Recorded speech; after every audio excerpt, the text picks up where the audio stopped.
ભુજના માધાપર ગાયત્રી મંદિર રોડ પાસે બનેલ અકસ્માતમાં એક નવ યુવાનનું મૃત્યુ થયું હતું। બાળકના પરિવાર તેમજ સોસાયટી પર આભ ફાટ્યું હોય તેવી ઘટના છે।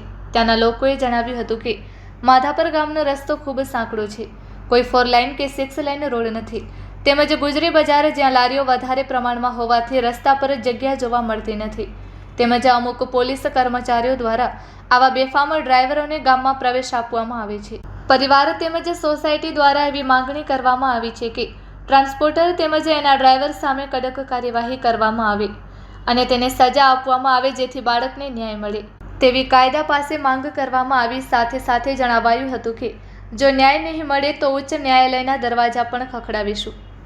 માધાપર ગાયત્રી મંદિર રોડ પાસે 13 વર્ષના નવયુવાન બાળકનું આશાસ્પદ યુવાનનું મૃત્યુ થયું છે।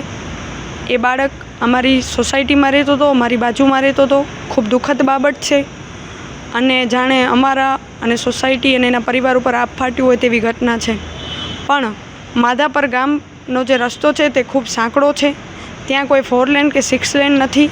તેના સિવાય પણ અમારી ગુજરી બજાર, અન્ય કોઈ પણ લારી લેકરી કે જીવન જરૂરિયાતની વસ્તુઓ પણ ત્યાં વેચાય છે, જેની કારણે રોડ ઉપર પણ કોઈ જગ્યા નથી।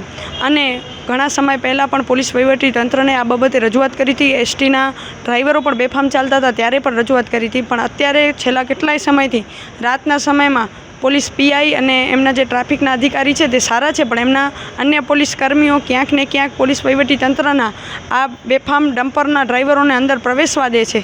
રાત્રે ગામમાંથી સવારે 8 વાગ્યા સુધી 9 વાગ્યા સુધી આવા બેફામ ડ્રાઈવરો પ્રવેશે છે અને નશાની હાલતમાં હોય છે, ડ્રગ્સની હાલતમાં હોય છે। આવા કેટલાય ડ્રાઈવરોને અમે ખુદ પકડ્યા છે, જોયા છે અને આવી ઘટના બની છે। પોલીસ વહીવટી તંત્ર, એસપી સાહેબ અને કાયદા પાસે એટલી જ માંગણી છે કે અમને કે પરિવારને કે સોસાયટીને કોઈ લોભ લાલચ નથી।